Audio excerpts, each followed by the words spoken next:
We are on 10th day of the search for mother, realtor, daughter, and wife Suzanne Simpson. Police are confident they will find her at this landfill, taking a grim turn in a heartbreaking case. That's what Barton Simpson calls it. He is the brother-in-law to Suzanne Simpson. In fact, he posted by way of social media this morning saying, quote, "Until Brad chooses to cooperate, we will continue to cooperate for him. Brad's refusal to cooperate is unacceptable. We will not rest until we find Suzanne." News 4 San Antonio's Stephanie Esquivel is live on the southeast side at the landfill where they're searching for Suzanne's remains.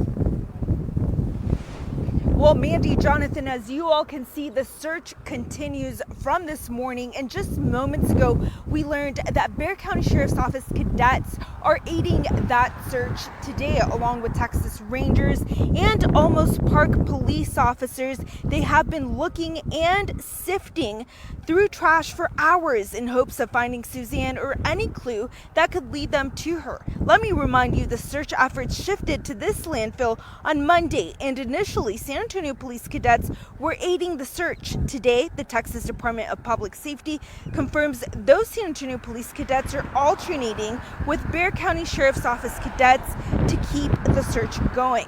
Almost Park Police Chief Fidel Villegas says evidence, statements, and police investigation led the search here.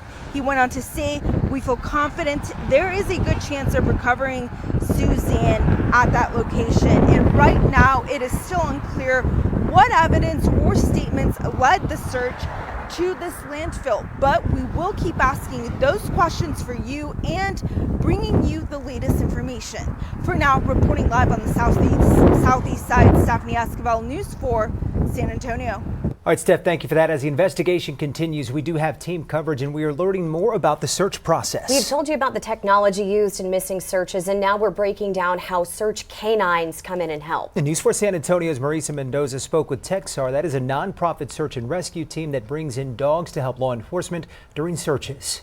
It's been another long day of sifting through trash for crews out here at this southeast side landfill. Let me step out of the way and you can take a look for yourself.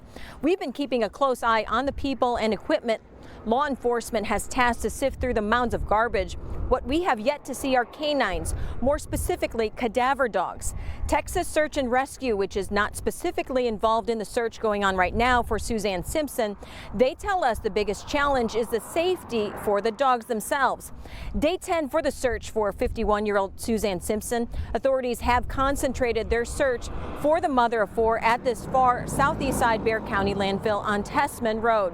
Although no conclusive evidence has been found yet, investigations continue, working with police to piece together details of her disappearance.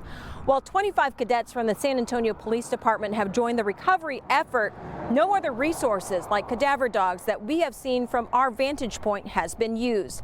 We spoke with Texas Search and Rescue on the dangers this type of mission could be for the canines. It can be full of hazardous materials, chemicals, needles, sharp metal, glass, those kinds of items. So if a canine was to get involved for a human remains search in a landfill situation, usually the best method to use is to bring portions of that landfill out to an open area of some kind, flatten those out, and to make it safe for the animals to do their work. 10, 15 minutes, at a time, maybe 20.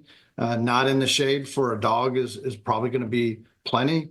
You need to hydrate the dog just like we as humans. We need to hydrate, make sure we're safe and healthy. So definitely heat is a big factor on how long and the type of dog. We asked DPS just how much trash crews have already gone through. They told us they didn't have an answer. But I can safely tell you that they've easily gone through thousands of pounds of trash and most likely will go through much more.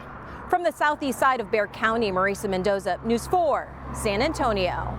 And here's a closer look at where police have searched over the last 10 days. That includes Almost Park, where neighbors say they saw Suzanne and her husband Brad fighting in front of their home. Authorities spent 3 days looking there and at the family home, where we're told they found a gun and several silencers. Police then expanded their search to Boerne. They spent 1 day there before heading to the landfill. Suzanne Simpson's husband, 53-year-old Brad Simpson, is still in the Bexar County jail. He faces a federal gun charge on top of the 2 family violence charges he was originally arrested for. Defense attorney Larry Dean Bloomquist is also a former prosecutor. He says according to the affidavit released by the ATF, several guns were taken from Brad Simpson's possession after a family member alerted police. The federal gun charge stems from a short barrel rifle, which isn't illegal to own, but it was not properly registered. It is possible for someone to legally obtain one of those guns, but they would need to go through a registration process with the ATF, with the Bureau of Alcohol, Tobacco, and Firearms. And evidently that was not done. The process to register that rifle, Bloomquist says, is similar to registering gun silencers. Brad was also in possession of several silencers that Bloomquist speculates are properly registered since no charges stem from those. We have the entire interview with the defense attorney on our YouTube channel. You can scan the QR code here on your screen. You can see the interviews and press conferences from the past 9 days of the investigation. Well, developing right